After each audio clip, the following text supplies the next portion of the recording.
Pat Tillman's story is the type that we don't hear enough about these days. It's not a story about a man that strived for and achieved notoriety and riches. Instead, his story is about a man with an unshakable moral compass and unwaverable integrity. Not many people outside of hardcore NFL football fans had heard of him when he sacrificed his football career, his family, and ultimately his life by voluntarily joining the United States Army in the aftermath of 9/11. However, his uncommon decision and actions made his name, even decades after his death, one that Americans across the nation instantly recognize when they hear it. Patrick Daniel Tillman was born in Fremont, California on November 6, 1976. While he was still young, his family moved about 30 miles away to New Almaden, California. They lived near a creek as well as near the Santa Cruz Mountains. Not far from the house, numerous miles of hiking trails were eventually built. Pat's mother, Danny, would constantly walk these trails, carrying young Pat on her back. Because of the canyons and mountains around the house, it was difficult for the Tillmans to get reception to watch television. In fact, they were fortunate when they could even watch a single channel. As a result, Pat and his two younger brothers rarely watched TV. Instead, they were always outside playing, climbing trees, and running around the foothills of the mountains. Pat and his brothers were taught to tell the truth, to respect their elders, to stand up for the vulnerable, to keep their promises, and to defend themselves.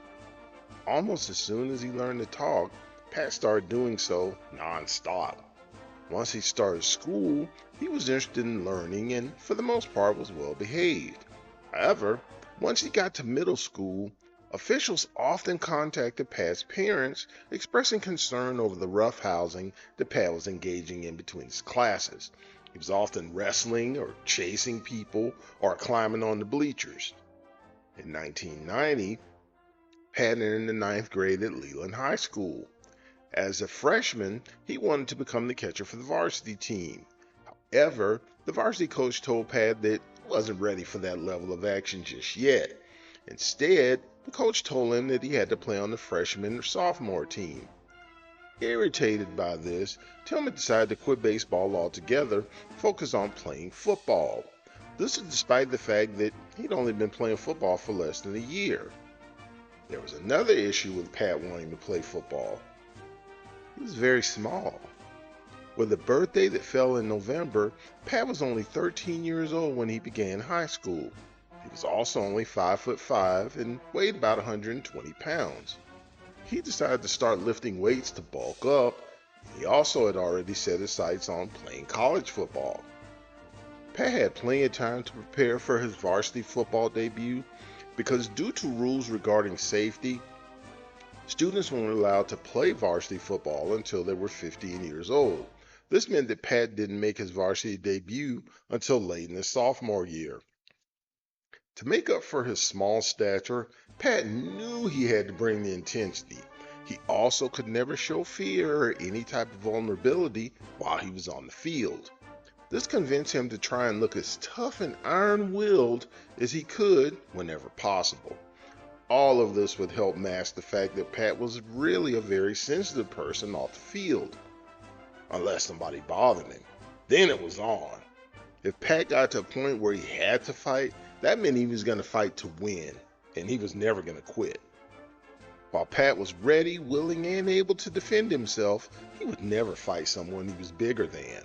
Additionally, he would intercede on behalf of smaller kids who were being bullied. During the 1992 football season, Pat was the star player on the team as he played both running back and wide receiver on offense, linebacker and strong safety on defense, and if that weren't enough, he also played on special teams as a punter, kick returner, and a punt returner. At the end of 11th grade, Pat had a growth spurt. He went from being very short and relatively skinny to standing 5'11" and weighing 195 pounds. Pat's new size and strength would help him become one of the best high school football players in the area during his senior season. He rushed for 14 touchdowns while averaging over 10 yards per carry.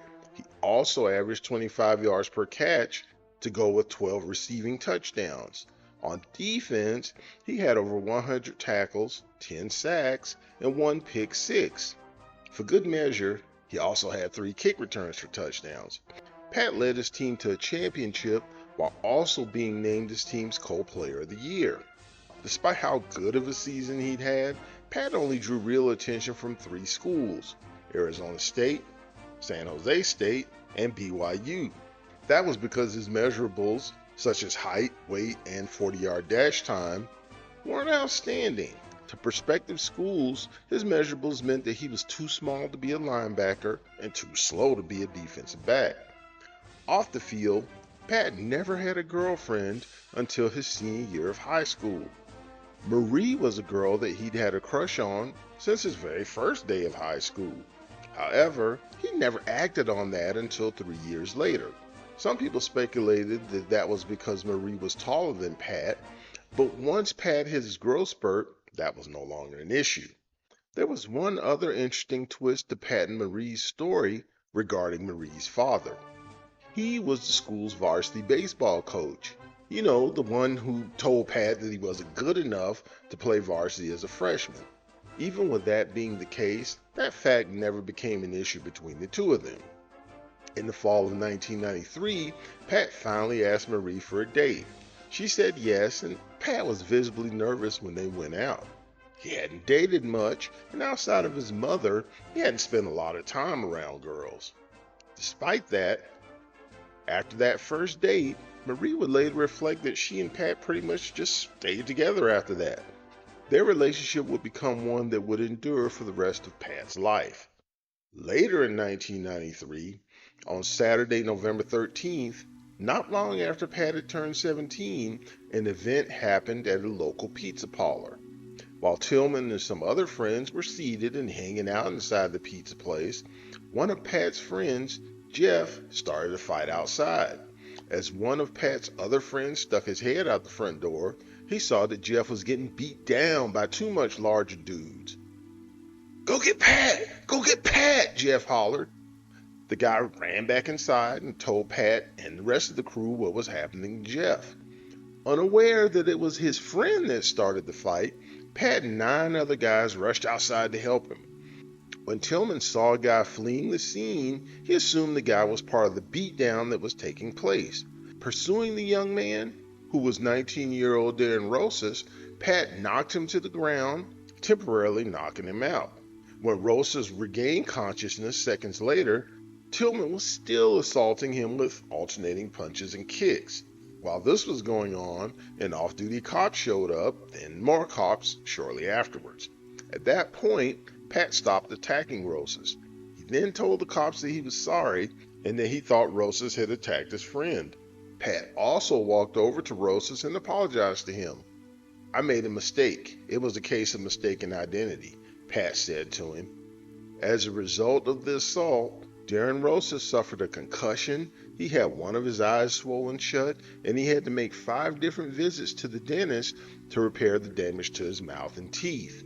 Meanwhile, Pat was charged with assault with a deadly weapon, which was a felony. While he was awaiting trial in juvenile court, Tillman was still trying to sort out his football future. Of the 3 schools who wanted him, Arizona State easily stood out as a school he wanted to attend. When he flew to Tempe, Arizona to visit the school, Tillman's straight-ahead style impressed football head coach Bruce Snyder. In fact, he was so impressed that he offered Tillman the school's final scholarship. Pat accepted, and he was set to attend the university in the fall of 1994. That is, depending on how his court case went. Pat made no mention of the pending charges he had when he visited Arizona State. Obviously, though, there would be no way he could attend school if he was in jail. He was fortunate, though, because when he went to court, the judge reduced Pat's charges from felony assault to misdemeanor assault. He was also sentenced to 30 days in juvenile jail, as well as 250 hours of community service. Finally, he was allowed to complete his senior year of high school before reporting to serve his jail time. After he finished his sentence and enrolled at school, Pat devoted himself to football as well as to his studies. He now focused on learning and reading in a way that he never had before. During the second semester of his freshman year, he had a 3.81 grade point average. Pat enjoyed defying the stereotype that football players were not very smart. Meanwhile, on the field, Pat didn't play much as a freshman. As a sophomore, his playing time began to increase. When the 1996 season came around, Pat was named as the starting linebacker on defense. Hopes were high for the Sun Devils team, as Heisman hopeful Jake the Snake Plummer was returning as the team's starting quarterback. Those hopes came to fruition as Plummer and Tillman led the Sun Devils to an undefeated regular season, as well as a trip to the Rose Bowl. When they got there, an agonizing last-second loss to the Ohio State Buckeyes prevented Arizona State from winning a national title. In his senior season in 1997, Pat was named the conference's Defensive Player of the Year. Along with that, he completed his degree in less than 4 years. At this point, Pat felt that he was good enough to play in the NFL. We're going to take a time out from our story to ask you to like, subscribe, share, comment, hit that notification bell, and repeat when it comes to our videos. Now, back to our story. Unfortunately, the NFL didn't agree with him. While he trained to attend the annual NFL Scouting Combine, he didn't get invited to it. The 1998 NFL Draft was on April 18th. Before that, Arizona State held a pro day for guys to show off their talents to NFL teams who could potentially draft them. Since the Arizona Cardinals NFL team was local, they'd had numerous chances to see Pat play in person. They also had more insight to the type of player that he was. They knew that his intangibles that didn't show up on the stat sheet at least gave him a puncher's chance of making it in the league. The Cardinals had already determined that Tillman was too small to play linebacker, but they thought he'd have a chance to play at safety. Cardinals personnel worked Tillman out at the pro day. What was supposed to be a 15-minute tryout turned into a 45-minute one. Why was that? Because Tillman refused to let the coaches leave until he performed each of the drills they put him through as well as he possibly could. He hoped that that would ensure that they'd seen enough to make them want to draft him. He didn't know it at the time, but they had. Even though he had to wait until the final round of the draft, on the final day of the draft, Tillman was chosen in the 7th round with pick number 226 by the Cardinals. Accordingly, Pat signed a 1-year contract with the team for the NFL minimum salary of $158,000. Additionally, he received a $21,000 signing bonus. While those figures sound great for your average working person, by NFL standards, wasn't much. By comparison, that same year's number 1 overall pick, Peyton Manning, was being paid $8 million a year while also receiving an $11 million signing bonus. Despite signing a contract, though, as a 7th round pick, Tillman was still a long shot to make the team. If he didn't make the team, the contract meant absolutely nothing. With that in mind, Tillman played and practiced as hard as he possibly could during training camp. He did that so well that not only did he make the team, he was in the starting lineup to begin the season. Pat's play helped the Cardinals, who had gone 4-12 the previous year, go 9-7 in the 1998 season. They also made the playoffs for the first time in 15 years and went on to win their first playoff game since 1947 by beating the Dallas Cowboys in the wild card round. However, the Cardinals lost to the Minnesota Vikings in the divisional round. Despite having made it to the NFL while also living in an area where he was already well known from his college days, Pat was still living like he was broke. For example, for a while he didn't even own a car. Since his apartment was only a mile or so from the Arizona Cardinals facility, he always just rode his bike to work. Sometime later, he finally purchased the used Jeep, which he later swapped out for a used beat-up Volvo station wagon. His teammates enjoyed making fun of that. Conversely, many of them were driving expensive cars like tricked-out Cadillac Escalades. Pat didn't care, as he had an appreciation for hard work, and living a fancy lifestyle would have made him uncomfortable. He also had other ways of defying the stereotype of your typical NFL player. While many guys took pride in being dog owners, Tillman took just as much pride in owning two cats. He also would engage in conversations with a teammate, arguing that cats were superior to all other animals. Also, during the off-season, while many players took that time to relax and recover from the season, Pat decided to go back to school to get a master's degree in history. Getting back to football, in the 1999 season, Tillman was moved to a new position, strong safety. Having said that, after starting 10 games as a rookie, he only started once in 1999. In 2000, Tillman would have his best season as a pro. In addition to making 155 tackles, he also defended 9 passes, recovered 2 fumbles, and intercepted a pass. In each of Pat's first 2 seasons with the Cardinals, they signed him to a 1-year contract prior to the start of the season. They did the same thing before the 2000 season, signing him to a 1-year, $361,000 contract. In April of 2021, the Rams offered Tillman a 5-year, $9.6 million contract, with $2.6 million of that to be paid up front. When Tillman was told about the offer by his agent, Frank Bauer, Pat shocked Bauer by telling him that he had to think about whether he wanted to take that deal or not. After mulling it over, Tillman called Bauer back and explained his decision by saying that the Cardinals had taken a chance on him, they believed in him, and he also told Bauer that he loved the coaches where he was, couldn't bring himself to leave the Cardinals to take the Rams' offer. Bauer was beside himself. He later reflected that he had never had a player turn down that big of a contract in his over 27 years as an agent. As a result, Pat instead signed yet another 1-year contract with the Cardinals, this time for $512,000. That was the smallest amount that a 4th-year player such as Tillman could be paid. Coaches, players, and fans were all shocked at Tillman's decision. Off the field, Pat enjoyed engaging in debates, and he had strong opinions, but he also wanted to keep an open mind. To ensure that he knew what he was talking about during these debates, Pat studied economic theory, history, and world events. He also read the Bible, the Book of Mormon, the Quran, as well as the works of people such as Henry David Thoreau. As the start of the 2001 season drew near, Pat was looking forward to the Cardinals' first game on September 16, 2001. On September 11th, the Tuesday prior to that game, the coach had given his team the day off, and Pat decided that he was going to sleep in.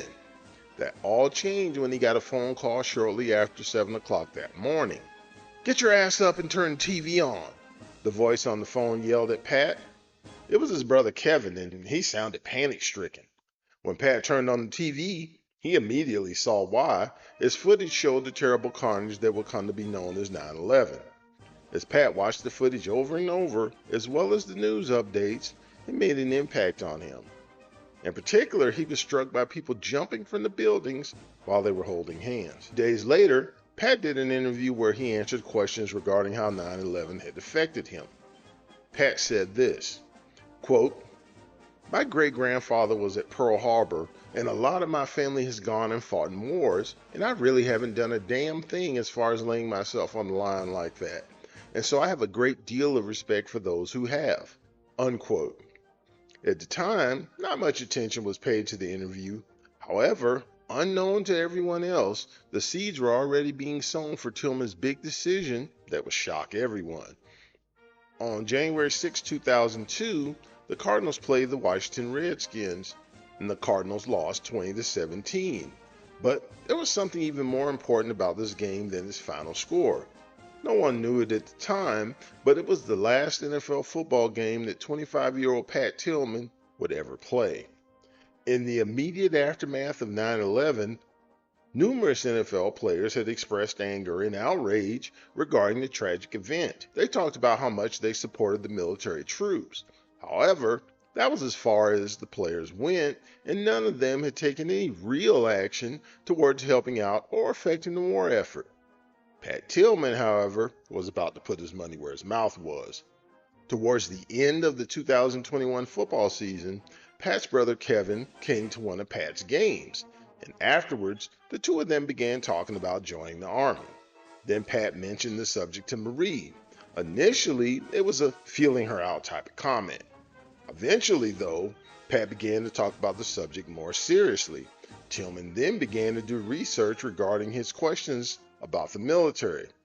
He also wondered whether he should join as an officer or as an enlisted man.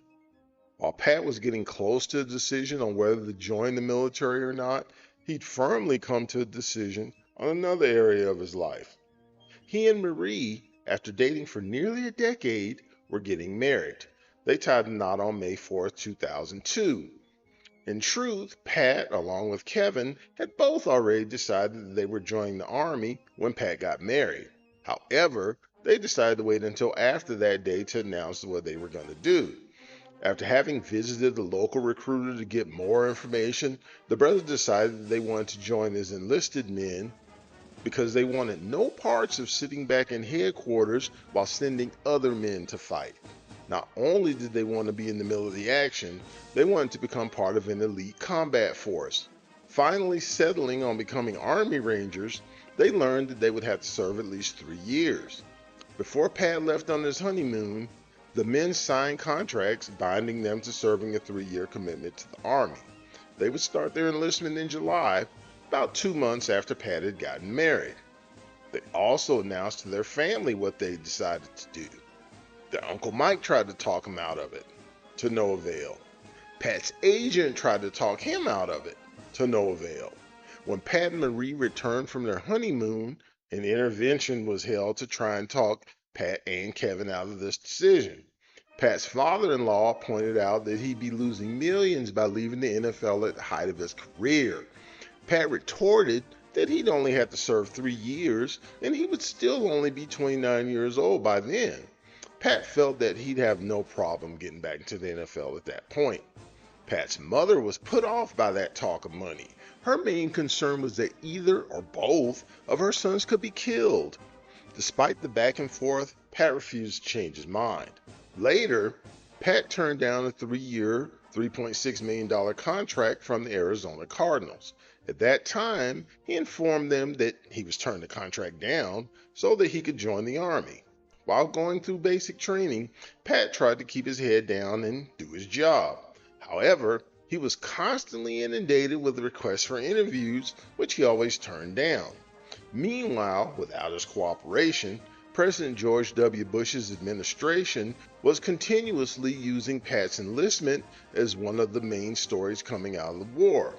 Prior to reporting for training, Tillman had already received a personal note from Secretary of Defense Donald Rumsfeld. In it, Rumsfeld told Pat that what he was doing was patriotic. It was very obvious that the Army, as well as the White House, was paying close attention to anything that Pat Tillman did. In September, Pat graduated from basic training, then he began his AIT training, which was also at Fort Benning. During these times, with a platoon full of 18-year-olds, Pat was shocked at how immature and whiny many of his fellow soldiers were. He also was becoming bored with Army routine. Pat longed to complete AIT and move on to airborne school. There, he thought to himself, he'd get to be around more disciplined and elite soldiers. Airborne school, as well as the Ranger Indoctrination Program, or RIP, were more to Pat's liking. He enjoyed learning to jump out of airplanes, while RIP taught tactical skills and pushed recruits past their physical and mental limits. This way, they could eliminate those people who were too weak or not properly motivated. After completing these trainings, Pat and Kevin were assigned to Fort Lewis, Washington. On March 14, 2003, Pat's platoon was assigned to serve as a QRF, or a Quick Reaction Force. This meant that they were on perpetual standby, prepared to be in the air within 90 minutes to aid other units or to provide additional firepower as needed. On his first chance to see action in Iraq, Pat was left behind sitting in his tent. This was because he was a new Ranger and didn't have a lot of experience. More seasoned Rangers were wanted for this particular mission. But Pat didn't see it that way, and he was highly upset because he didn't get to enter that fight.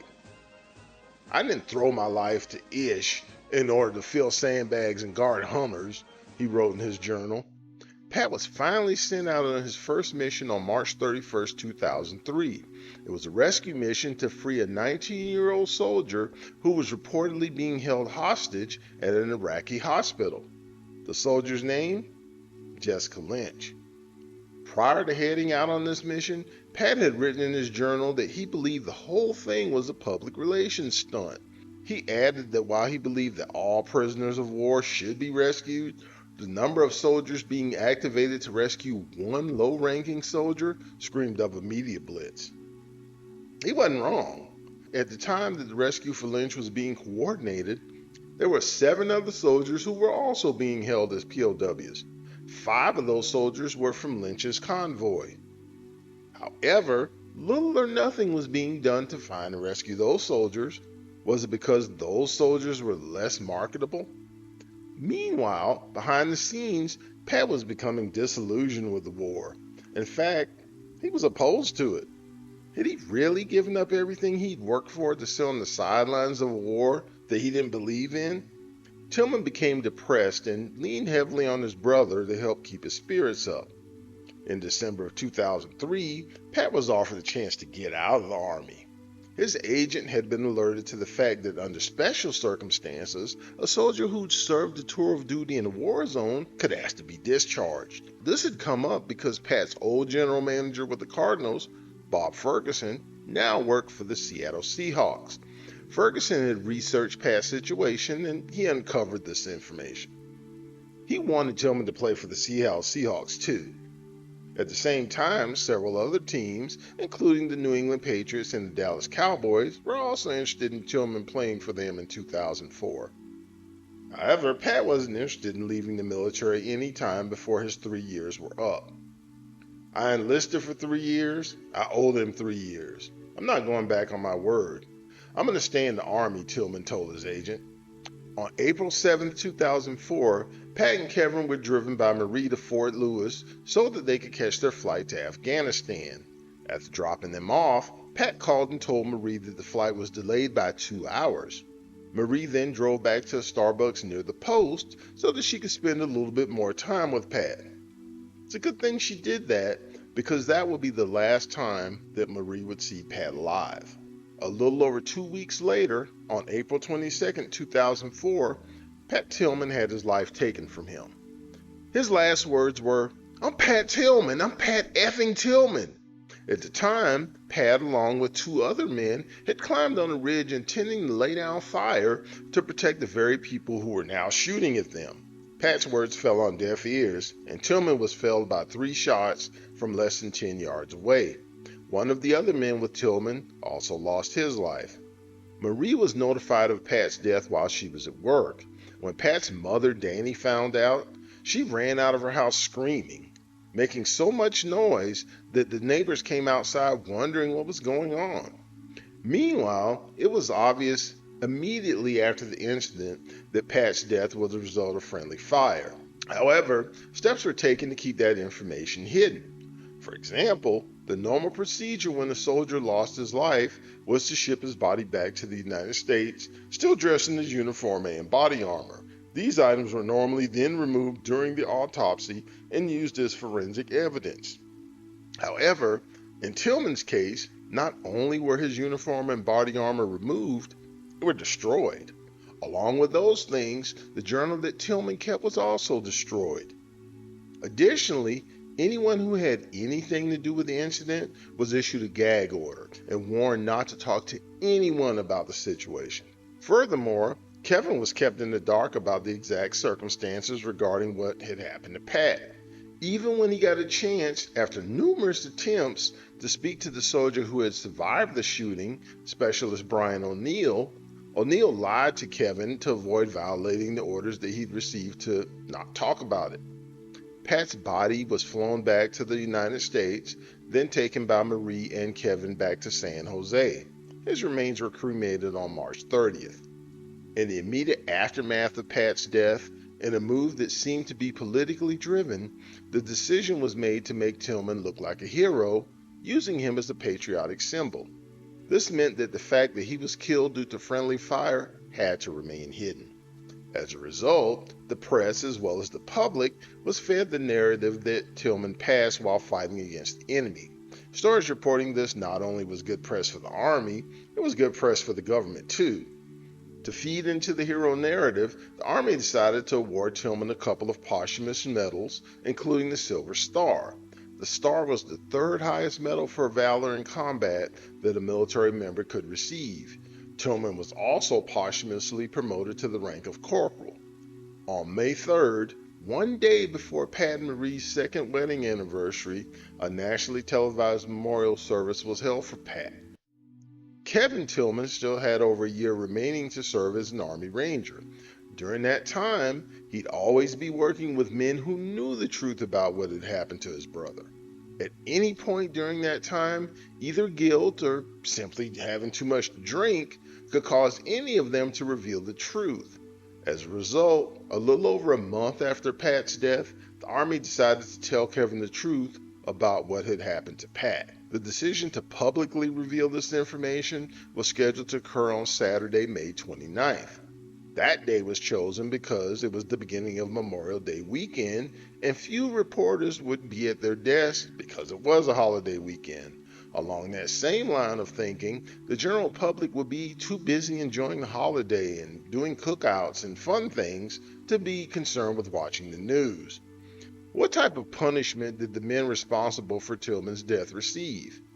One enlisted man was reduced in rank, several men received written reprimands, and several others were kicked out of the Rangers but still were allowed to remain in the Army. That was it. A shameful ending for an honorable man. After his passing, foundations have been established, events have been held, and things have been named to honor Pat Tillman. However, he didn't live his life with a desire to be honored. He lived it the way that he felt was morally correct, consistently choosing to do what was right over what was comfortable or easy. He chose to sacrifice the fame and fortune that many people desire in order to stay true to himself. Tillman showed that the measure of a man wasn't in what he gained, instead it was in what he was willing to give up. Ultimately, Tillman chose to give his everything to an entity that demanded everything. Aeschylus, a Greek playwright from the 5th century BC, once said that in war, truth is the first tragedy. Truer words were never spoken. What did you think of Pat Tillman rejecting a multi-million-dollar contract in order to join the Army? Do you think his decision to join was in vain, or do you think ultimately he accomplished what he set out to do? Let us know what you think in the comments. Thank you all for checking out our video. We hope you've enjoyed our spotlights on the military during the month of November. We wanted to do what we could to try to bring a spotlight on things that most people probably aren't that aware of or just aren't being talked about. We also thought it was important to dedicate a little more than just one day to supporting the people that have fought for our country. We hope we've done the troops proud by giving them their recognition on days other than Veterans Day. Thanks again, and see you soon.